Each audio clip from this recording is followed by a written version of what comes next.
ECL's body can only come to Zambia if HH refuses to attend the funeral. Makebi Zulu's Bombshell. Good day, viewers. Welcome to another edition of InspirAfrica Official. I'm Nakash. We're coming to you today with what has become one of the most extraordinary political standoffs in Southern African history. You know, this week I've been watching this situation unfold, and I have to tell you, what started as a funeral arrangement has morphed into something far more complex, far more unsettling. But today we must discuss the ultimatum that has shocked a nation. Picture this, a former president's body lying in a South African morgue for nearly 5 months now. Not days, not weeks, months. His widow, his family, his closest advisors, all refusing to bring him home. And at the center of this unprecedented standoff stands one man, Makebi Zulu, the family spokesperson, who has drawn a line in the sand that has left an entire country stunned. What kind of hatred persists beyond the grave? What political calculations would keep a nation's former leader on ice in a foreign land? Can the dead truly make demands of the living? And when personal vendettas collide with state protocol, who holds the power to decide where a president can be laid to rest? But here's the question that haunts every Zambian tonight. Is this about respecting the wishes of the deceased? Or is it about political leverage, about power plays, about using a corpse as a bargaining chip in a game that has no winners? What happens when a funeral becomes a constitutional crisis? When mourning transforms into manipulation? When grief gives way to grievance? This is the story of how Edgar Lungu's death became Zambia's most divisive political moment. Join us as we analyze the facts, reactions, and the hidden implications behind this unfolding political drama. Subscribe for more Zambian and African political stories, only on InspirAfrica Official. The revelation came to light during an appearance on Emmanuel Mwamba's EMV podcast, broadcast from Johannesburg, South Africa. It was there, standing beside the elder sister of the late president, that Makebi Zulu delivered his bombshell statement. A statement that would crystallize months of simmering tensions into an explicit ultimatum. Let's establish the timeline clearly, because understanding how we arrived at this moment is crucial. On June 5, 2025, Edgar Lungu, Zambia's 6th Republican president, passed away in South Africa at the age of 68. In most circumstances, this would have been followed by immediate repatriation, state funeral arrangements, and burial within days. As is customary in Zambian culture and tradition, the nation would mourn, flags would fly at half-mast, and within 72 hours, the former leader would be laid to rest with full military honors. But nothing about this situation has been customary. Within days of the death, tensions emerged between the Lungu family and the government of President Hakainde Hichilema, the very man who had defeated Lungu in the bitterly contested 2021 elections. The relationship between these two men had been fraught even before the electoral loss. Lungu had refused to concede initially, and his subsequent battles with corruption investigations and asset forfeitures had only deepened the animosity. Now, in death, that animosity would manifest in the most unexpected way. The family, through their spokesperson Makebi Zulu, a lawyer who had served in Lungu's cabinet and remained fiercely loyal to the former president, made an unprecedented demand. President Hichilema must not attend the funeral. Not as a private citizen. Not as a political rival paying respects. Not in any capacity whatsoever. The government's position was equally firm, rooted in both constitution and precedent. As head of state and commander-in-chief of the armed forces, President Hichilema has a constitutional duty to preside over the funeral of a former president. This is not merely ceremonial pomp and circumstance. It involves the guard of honor, state protocols, gun salutes, and the formal recognition of a former head of state service to the nation. To abdicate this responsibility would be to diminish the office of the presidency itself, creating a dangerous precedent where personal grievances could override constitutional obligations. By mid-June, what should have been a 3-day mourning period had stretched into weeks of legal wrangling and bitter public exchanges. The South African High Court became involved, initially directing that the remains be repatriated to Zambia for burial. The family appealed the decision. Behind closed doors, frantic negotiations began. Former regional leaders were brought in as mediators, including Malawi's respected elder statesman Bakili Maluzi, who attempted to broker a compromise. Those negotiations collapsed amid accusations of bad faith and shifting positions. The calendar pages turned relentlessly. August arrived with its winter chill in southern Africa. Then September with its promise of spring. Then October. And still, Edgar Lungu's body remained in that Johannesburg morgue, preserved in refrigeration, caught in a limbo between family defiance and state insistence. A former president held hostage by the very political divisions he had once presided over. Now, let's hear from Makebi Zulu himself, speaking on the EMV podcast that ignited this latest firestorm. When asked about the conditions for repatriation, Zulu stated clearly, "If today the president said, 'I will not attend Mr. Lungu's burial. I will hand over to the vice president, and we will give him his full honors and all. Tomorrow we would start off to come to Zambia. It is that simple." He continued, "That is why we are saying let us pray for the government so that reason prevails over self or ego, and the wishes of the family are respected." But the most controversial revelation came when Zulu claimed to be speaking not just for the family, but for the deceased president himself. Lungu's wish was that Hichilema should not attend his funeral.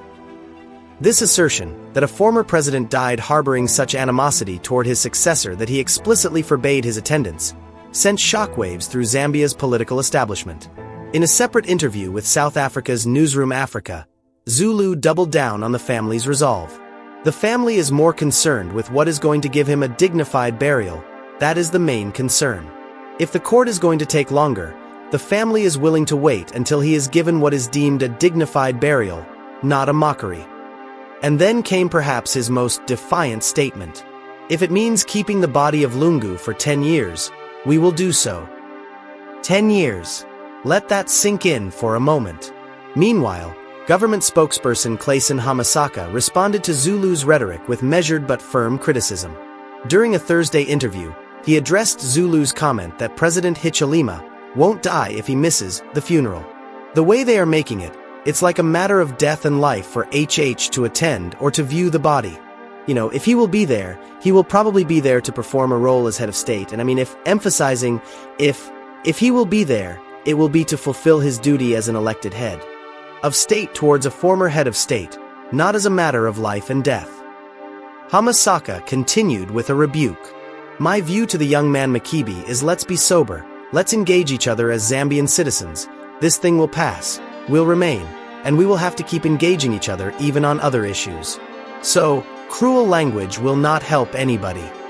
The Attorney General has since submitted applications to South African courts seeking permission to inspect the body, a move that has only deepened suspicions on all sides.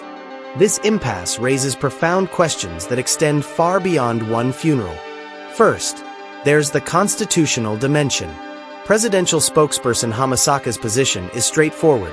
The sitting president has a duty, not a choice, when it comes to honoring a former head of state. This is about the continuity of institutions, about respect for the office rather than the individual who held it. But the family's position introduces a counter-principle: the autonomy of private citizens, even deceased ones, to determine their own funeral arrangements. As Makebi Zulu has repeatedly emphasized, death in this particular case and the burial have been a private issue, and knowing that the remains of the deceased belong to the family, we would like that to be respected. Yet critics across Zambia's political spectrum have questioned whether this is truly about family wishes or something more calculated. Political analyst ECL, a good governance and human rights activist, published a scathing assessment. Makebi Zulu has revealed himself as a lawyer who has abandoned both ethics and decency, using the dead to advance his political ambitions. The timing certainly raises eyebrows. Just weeks after making his most defiant statements about the burial impasse, Makebi Zulu declared his intention to run for president in Zambia's 2026 elections. This has led many Zambians to wonder, is the prolonged custody of Edgar Lungu's body a genuine attempt to honor his wishes? Or is it a political platform being constructed for Zulu's own ambitions? There's also the cultural dimension. In Zambian tradition, burial typically occurs within 3 days of death. To keep a body unburied for months is considered deeply troubling, even spiritually dangerous. Public comments have ranged from sympathetic to harshly critical, with many Zambians expressing exhaustion with the entire saga. Then there's the precedent being set. If a former president can dictate through his family that his successor cannot attend his funeral, What does this mean for future transitions of power? Does it introduce a new form of political weapon, the withholding of closure? And perhaps most disturbingly, there are the whispered conspiracy theories. Why would the family keep the body in South Africa for so long? Could there be financial motivations related to the $40 million in assets forfeited to the state during corruption investigations? Are there insurance considerations? Some commentators have even darkly speculated about whether the body in the morgue is truly Edgar Lungu's at all. The Zambian government's insistence on inspecting the remains has fed these rumors, though officially the state maintains it simply seeks to verify arrangements for proper repatriation. Regional mediation efforts have all failed. Former presidents who might normally broker such impasses have walked away, with Zulu himself acknowledging. If the government was truthful, they would tell you that things that were agreed between the president and President Bakili Maluzi. The president changed his mind later on. There have been other former presidents involved as well, but each time we made progress, the government shifted the goalposts. But the government tells a different story. One of a family making impossible demands and then accusing the state of bad faith when those demands aren't met. So where does this leave Zambia? As of today, Edgar Lungu remains in a South African morgue, nearly 5 months after his death. His family has prepared for burial in South Africa, with Patriotic Front officials already positioning themselves for what may be a permanent interment in a foreign land. Yet the question remains, will the body ever return home? Thank you for watching this edition of InspirAfrica Official. This is a developing story, one that speaks to deeper questions about power, legacy, and the obligations we owe both to the living and the dead. What do you think? Should President Hichilema step aside and allow the vice president to handle the funeral? Or does the head of state have an inviolable duty to preside over such occasions regardless of family wishes? Is Makebi Zulu defending a genuine request from a dying man, or exploiting grief for political gain? I want to hear your perspectives in the comments below. This is a conversation Zambia needs to have.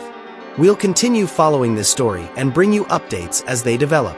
Until next time, stay informed, stay engaged, and remember, the truth may be complicated, but it's always worth pursuing. This is Nakash, signing off from InspirAfrica Official. We'll see you in the next one. Take care.